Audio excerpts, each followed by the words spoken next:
When God saves the Jews from the anti-Semitic enemies, how does he do it? He doesn't do it by sending them good thoughts about the Jews and giving them a change of heart. That's not God's modus operandi. How does he do it? V'rak shematridu me'arvev da'atam ad she'et echad rodef et chaveiro. What happens is God drains them a cup, as we would say in Yiddish. Hashem causes a great distraction to occur within the society that is anti-Semitic against the Jews, so that they start fighting with themselves instead of focusing their attention against the Jews. Look what's happening in the Arab world today. They don't want us in the Middle East, but they can't get their act together. There is constant warring between Arab nation against Arab nation, between Sunni and Shia, between Arab and Iranian, between Syria and Libya, all of the different warring factions. If they would have their act together, they would have a great chance at going up against Israel. But they can't. And that's the way Hashem saves us, and that's the way it was in all prior generations as well. And we're going to skip a few lines. And that's why Hashem sent the wild animals. That the wild animals themselves, fardreid, they completely made the Egyptians disoriented and did not allow them to continue the process of enslavement. So he says in the last 4 lines as follows. He says, V'hu keneged sefiras netzach, shezeh moreh al nitzuach neged ha'umot v'nitzchiyut liYisrael. On a Kabbalistic level, the plague of Arov corresponds to the level of Netzach in the Zoharic framework. The word Netzach means 2 things. Netzach means victory, and it also means eternity. Lenatseach is to be victorious, to win. But Lanetzach or Netzach Nitzachim means for all of eternity. So it means victory against the Egyptians and an eternity of fortitude for the Jewish people. Ki netzachi shebe'im ha'adam yesh lo seder bilibo yachol lenatzeach. That's what netzach represents. If a person has a structure in his own heart, a sense of discipline and organization, then he'll always win. Kain Hashem Yisbarach himamamu menatzeach ha'akum v'irbabamu bitel da'atam shiso yuchlu l'netzachim k'dei shiyitkaimu l'netzach. And that's what Hashem was doing in this plague. V'her alo sheYisrael heim tovim legamrei v'heim ra'im legamrei k'dichstiv b'zeh hamaka v'hifleiti b'yom hahu. And that's why Hashem wanted to make this great distinction between the Jews and the Egyptians, specifically when it comes to this plague.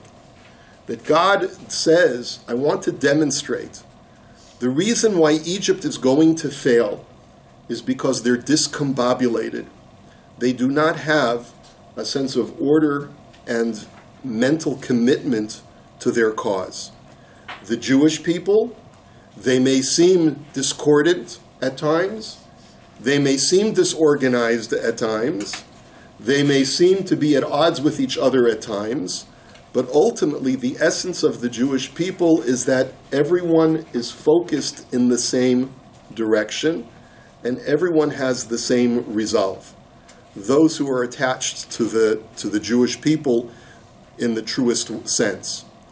And that's the reason why Hashem wanted to make this distinction. The Jews who are going to be saved from Egypt, it's because no matter what they believe and what other stuff they're doing with their lives, their focus is exclusively on Hashem and on being part of the Jewish people. And that's, I think, a very important message when we get to this particular plague, is that Hashem says that's inherent within the soul of a Jew, has to have that sense of focus, to have the ability to always come back to that source of order, of organization, and of unidirectional focus towards the Ribono Shel Olam.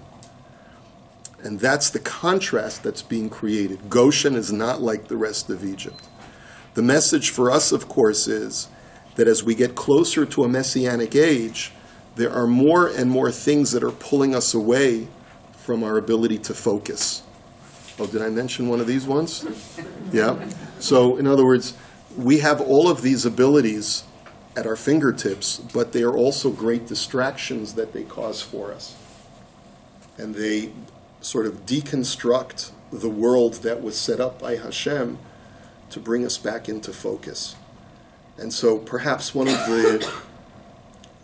the projects that we should constantly be striving to improve on is to try and put aside the distractions so that we can stay more focused on Hashem. One of the shuls that was just featured on social media made up a policy that you can't have a phone in shul during davening. You're in favor? Okay. Okay, there's pros and cons. I'm just, it's worthwhile having that discussion. Certainly on Shabbos, I'm in favor of that. Whether or not it's going to work during the week or not, I know a lot of people use their smartphones as a sitter, but anyway, a lot to discuss on that. But the point being is that the idea itself is virtuous in the sense that it extols the idea that when you're coming to shul and you want to daven, no distractions. Let's try and whittle away the distractions as much as possible in our lives. Yes? Did the Germans ever receive the punishment for what they did in the Holocaust? It's a very good question. I don't know how to answer that question. Isn't it happening now? There weren't 10 plagues, but there was tremendous, horrific damage to cities like Berlin and Dresden, and there was a lot of carnage. There was a lot of affliction. The humiliation that Germany as a country suffered and continues to experience to this day, of having to acknowledge on the world stage that we were the Nazis at one time. So I don't know how to answer that. That's really, I leave that up to Hashem.